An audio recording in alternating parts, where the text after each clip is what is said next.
amalan sholihan wa la yusyrika bi ibadati rabbih ahad. Apa maksudnya?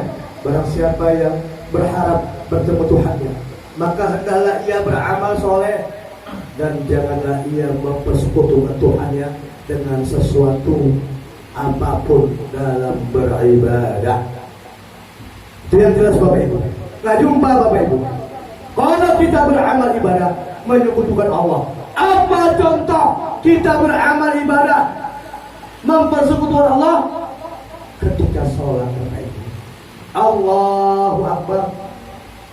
Nah, ini mak-mak ini ingat jemuran, ingat kompor dan matikan atau belum. Disekutukan Allah.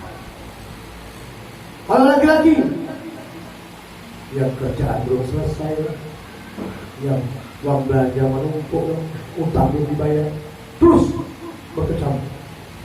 Nggak jumpa kata Allah. Nggak percaya buka surah Al-Kahfi 110. Cari tafsirnya Ibnu Katsir. Nggak jumpa. Dan jangan kita merasa banyak amal ibadah kita. Kalau kita masih syirik, nggak jumpa kepada Allah. Yang kedua Bapak Ibu, hapus seluruh amal perbuatan yang kamu kerjakan. Ngeri gak? Kalau kita syirik, habis amal perbuatan yang baik kita. Walau asyaraku la'abita an'um ma kanu ya'malun.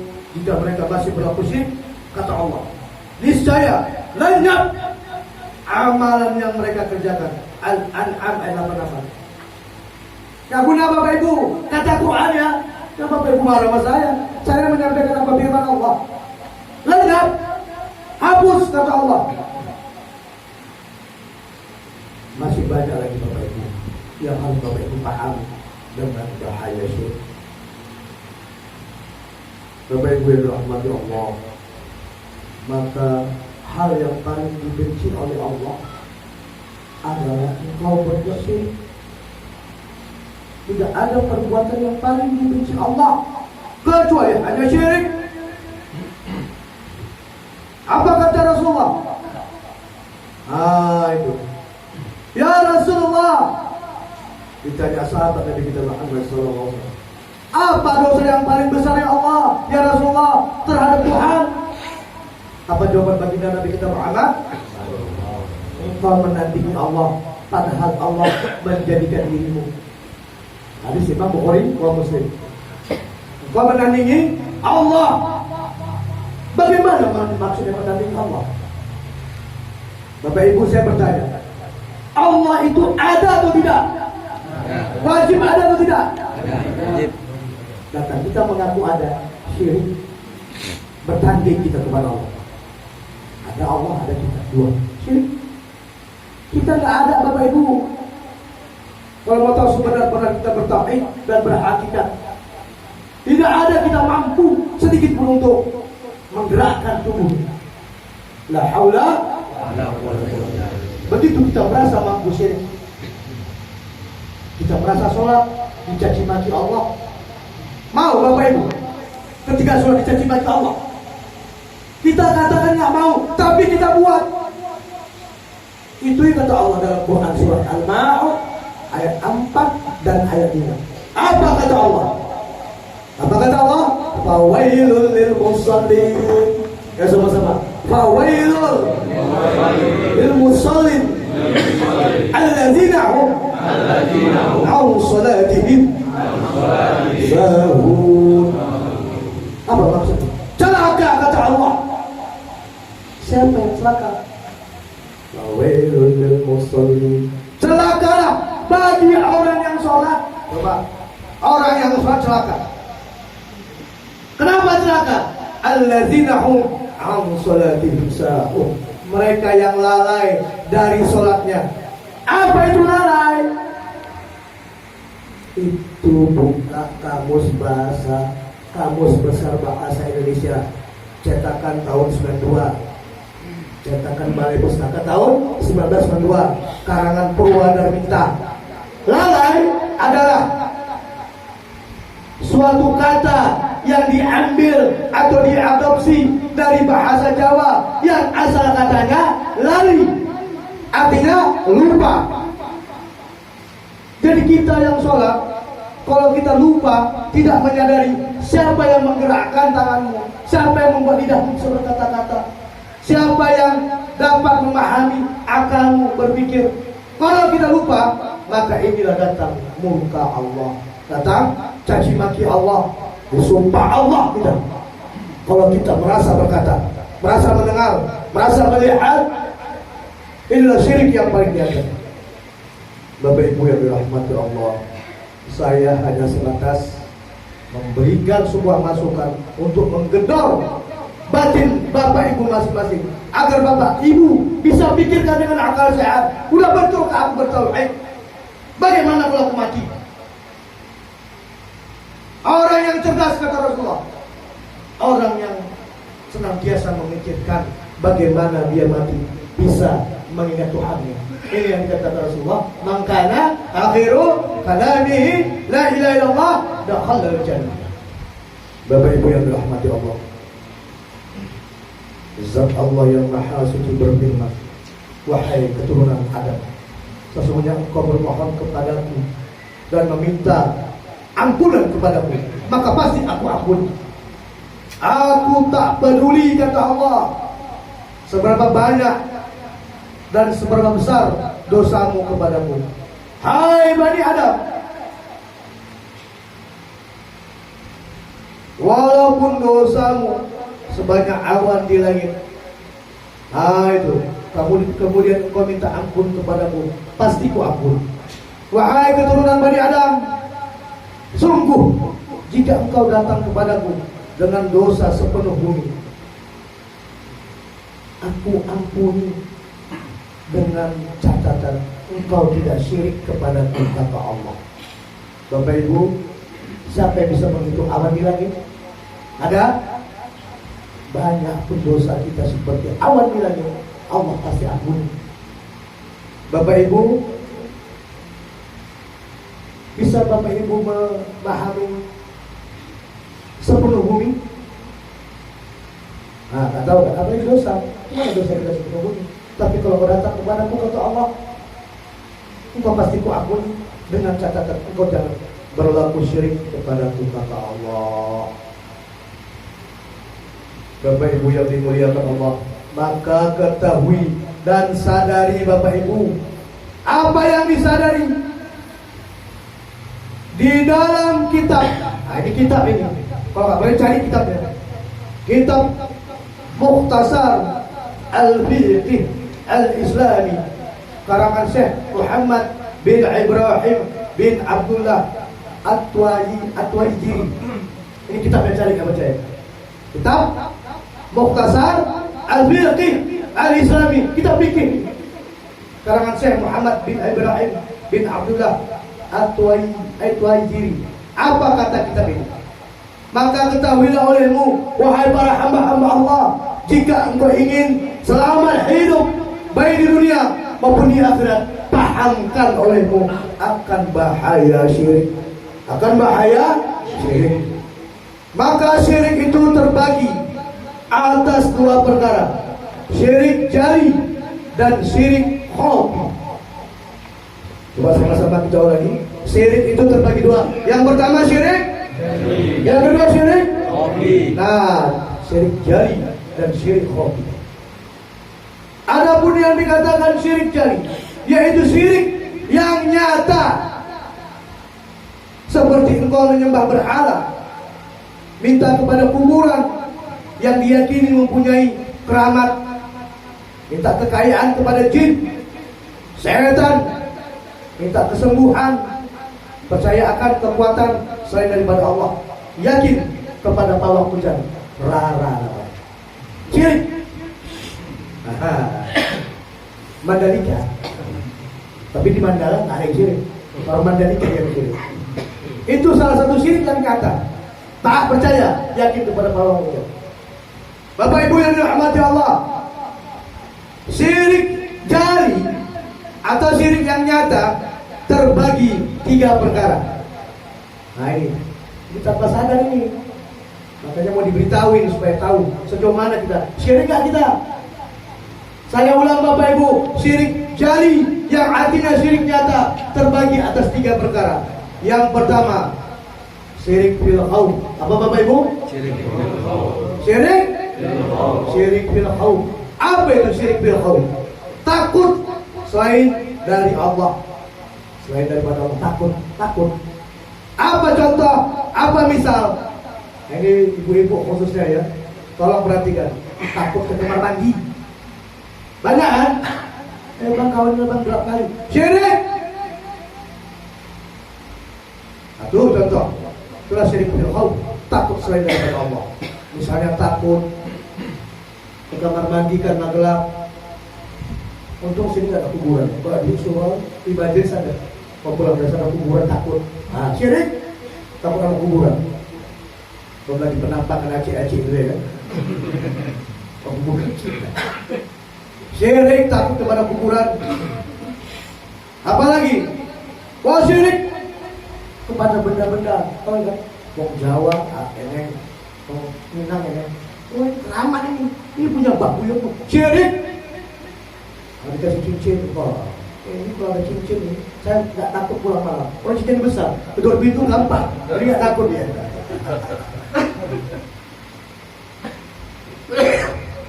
Percaya kepada kekuatan gaib yang bisa mengubah sesuatu. Percaya kepada dukun. Takut kepada atasan, termasuk syirik.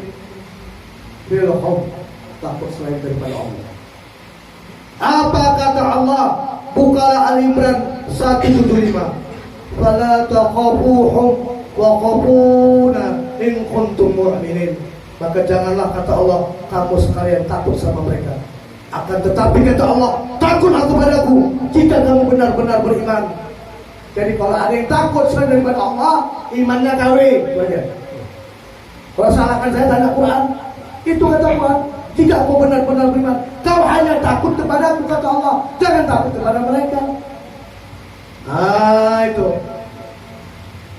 Tanya diri dan tujuh orang, tanya diri kita. Sudah sejauh mana kita bertauhid dan sudah sejauh mana kita terjerumus dalam kesyirikan. Yang kedua Bapak Ibu adalah syirik fi tawakal. Apa Bapak Ibu? Syirik fi tawakal. Apa maksudnya? Berserah diri atau bertawakal selain kepada Allah. Nah, ini syirik. Apa misalnya? Bertawakal selain daripada Allah, berserah diri selain daripada Allah. Satu contoh yang nyata. Tolong diubah mindset di pikiran kita. Mau pesta, tengok hari. Waduh, hari apa bang? Hari yang pakai? Mana ada hari yang baik? Ya, yang hari nggak baik, kalaupun kita apes adalah jumpa harimau atau buruk itu. Jumpa harimau. Ini salah. Tengok hari, tengok tanggal, macam betul aja. Ya. Bisa sampai nanti kita berpikir. Syirik fi tawakal. Apa lagi? Wah datang lagi ke dukun. Tapi dukun pakai sorban juga ini. Ya. Itu kayak ini apa? Daganganku sepi. Jadi kita penglaris. Ini laris, syirik, minta pasugihan dikarenakan ia tak mampu menghadapi persoalan masalah ekonomi, rezeki. Ada. Apalagi masuk rumah, ini masuk rumah saya. Bakar dengan ini kok bakar? Oh ini buhur. Ini dicintai Rasulullah. Ini mahal ini. Ini Rasulullah. Kalau Bapak Ibu pernah umrah atau haji, 25 juta setengah jam menghabiskan. Itulah membersihkan kain kiswah di Ka'bah. Itu gak harus singking namanya. Ini boleh sunnah. Rasulullah suka wangi-wangi. Karena di Indonesia nggak ada kemenyan Arab, pakailah kemenyan Indonesia, menyan putih, menyan merah, dan hitam. Bukan malaikat yang datang-datang jin. Nah itu. Jadi syirik fi tawakal termasuklah dalam meminta rezeki, pelaris, tolak bala. Ini. Apa kata Allah dalam Quran surah Al-Maidah ayat 23? Wa 'alallahi fattawakkalu in kuntum mu'minin. Wa 'alallahi fattawakkaluna in kuntum mu'minin. Dan hanya kepada Allah engkau berserah diri jika kamu orang beriman. Beriman gak kita Bapak Ibu? Beriman gak kita? Beriman gak kita Bapak Ibu? Wajiblah kita hanya berserah diri kepada Allah. Itu Bapak Ibu yang dirahmati Allah, yang ketiga, syirik fi ta'at. Apa Bapak Ibu? Syirik fi ta'at. Apa itu syirik fi ta'at? Patuh dan taat selain daripada Allah. Patuh dan taat kepada pemimpin yang zalim, menghalalkan segala cara. Gak boleh kita patuh dan taat. Sholat pun diaturnya, mana boleh kita taat kepada mereka. Yang boleh mengatur Allah dan Rasul ketika kita mau beribadah. Tak ada yang lain. Itu. Jadi jangan kita terjerumus melangkah beramal ibadah, tidak berlaku syirik, rupanya sudah kecebur ke dalam lembah kesyirikan. Nih, hati-hati Bapak Ibu. 3 syirik yang nyata. Syirik bil qaul, syirik bil tawakkal, syirik bil ta'at. Nih. Kalau kita pegang yang 3 ini, alamat jangan bermimpi kita selamat mati. Belum lagi kekuburan. Ini syirik yang jari, arti jari nyata. Baru yang terakhir, syirik khafi. Apa Bapak Ibu? Syirik khafi. Apa itu syirik khafi? Syirik yang halus lagi tersembunyi. Apa contohnya? Syirik yang halus lagi tersembunyi adalah engkau merasa ada dirimu. Kata Syekh Muhammad Al-Sad Al-Banjari, seorang wali Allah di Kalimantan Selatan, tauhidu angka ukhrujuka, sebenar-benar engkau bertauhid, keluar engkau dari diri. Jangan pernah ada engkau merasa bau. Jangankan diri, bau pun ada, bau diri pun ada. Ayo. Kalau kita merasa kita punya diri, alamat kita karam, tenggelam, ada diri kita. Misalnya ada sini 2, di dalam batinnya dia merasakan, dia memandang ada dirinya. Syirik. La maujudun. Tidak ada yang ada kecuali ada hanya Allah. Itulah syirik yang halus lagi tersembunyi. Merasa kita ada, merasa kita mampu berzikir.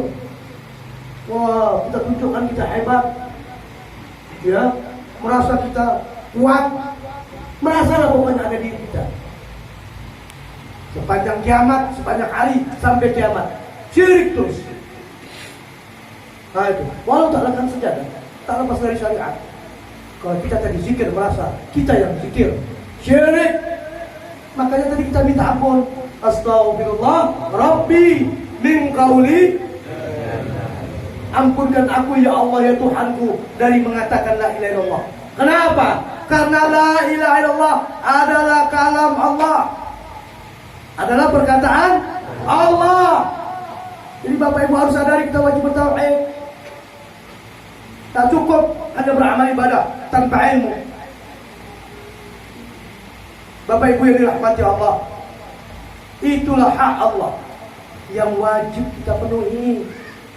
Kalau sudah kita penuhi hak Allah, kita mengabdi hanya kepada Allah dan tidak berlaku syirik, maka kata Rasulullah, bukan kata ulama, bukan kata saya, bukan kata para wali Allah, tapi kata Rasulullah, kata Nabi kita Muhammad. Maka sungguh kata Rasulullah, Allah tidak menyiksamu, Allah tidak mengazabmu selama engkau tidak berlaku syirik. Bapak Ibu yang dirahmati Allah, sadarkanlah, gedor, ketuk hati kecil kita. Apa kita nggak mati nanti? Jangan merasa sudah cukup amal ibadah. Yang paling penting kata Rasulullah berpesan kepada Mu'az bin Jabal, tunaikan hak Allah, penuhi hak Allah. Apa itu? wajib engkau mengabdikan diri hanya kepada Allah, dan engkau tidak berselaku syirik kepada Allah dengan sesuatu apapun. Kalau ini yang engkau lakukan, kata Rasulullah, sungguh Allah pasti tidak mengazab, Allah tidak menyiksa. Jadi untuk apa Bapak Ibu kalau beramal ibadah kalau masih dapat siksa juga dari Allah?